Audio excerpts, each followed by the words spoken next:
Hi అండి, అందరూ ఎలా ఉన్నారు? మీరు కనుక నా ఛానల్ ఫస్ట్ టైం చూసినట్టయితే please subscribe to my channel. ఎక్కడికి వెళ్తున్నాం అనుకుంటున్నారా అండి? విజయవాడ నుంచి హైదరాబాద్ వెళ్ళే హైవే మీద పరిటాల అనే ఒక ఊర్లోని ఇంత పెద్ద అంటే 41 మీటర్స్ ఎత్తు ఉన్న ఆంజనేయ స్వామి టెంపుల్ ఉందండి. ఆంజనేయ స్వామి విగ్రహం 41 మీటర్స్ ఎత్తులో ఉంది. ఇది ఇబ్రహీంపట్నం దాటిన తర్వాత ఉంటుంది. ఈ గుడి ఎంట్రన్స్లో ఇలాగా రాముల వారు అంటే ఇలా మనకి ఆంజనేయ స్వామి ఇంత ఎత్తులో కనిపిస్తారనమాట. ఎంట్రన్స్లో మనకి వినాయకుడు ఉంటారు. ఇక్కడ మనం కొబ్బరికాయలు కొట్టి ఫస్ట్ ఆంజనేయ స్వామిని దర్శించుకోవచ్చు. కొబ్బరికాయలు కొట్టే స్థలం అది. కొంచెం మనం ముందుకు వెళ్తే మనకి అసలు ఎంత ఎత్తులో ఉన్నారు అన్నది కనిపిస్తుంది అనమాట. మనం కరెక్ట్గా ఆ విగ్రహానికి ఆపోజిట్లోని మనకి రాముల వారి టెంపుల్ ఉంటుంది. అక్కడ రాముల వారిని దర్శించుకున్న తర్వాత ఆ గుడికి లెఫ్ట్ సైడ్లోని మనకి అమ్మవారు కూడా దర్శనం ఇస్తారండి.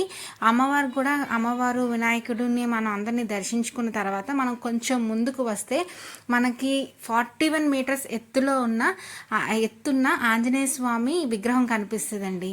ఆంజనేయ స్వామి విగ్రహంలో మనం అబ్జర్వ్ చేస్తే గోల్డ్ కలర్లో రాముల వారి విగ్రహం కూడా ఉంటుంది గుండెల మీద. అంటే తెల్లటి ఆంజనేయ స్వామి స్వరూపంలో గోల్డ్ కలర్లో ఎలివేట్ చేసి రాముల వారి విగ్రహం అసలు ఆ చెక్కుడు నిజంగా అనిపించిందండి. కళ్ళు ఎంతో పుణ్యం చేసుకున్నాయి ఇలాంటి విగ్రహాలు. ఇలా ఇంత పెద్ద ఆంజనేయ స్వామిని దర్శించుకునేటప్పటికి నా కళ్ళు చాలా పుణ్యం చేసుకునే అనిపించింది.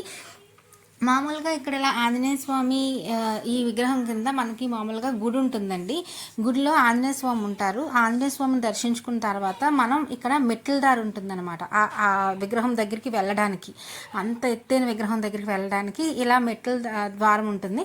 అలాగే అక్కడ నుంచి మనం బయటికి రావడానికి కూడా మనకి ఇలా మెట్ల ద్వారం ఉంటుందన్నమాట. ఇక్కడ మనకి గంట కూడా ఉంది.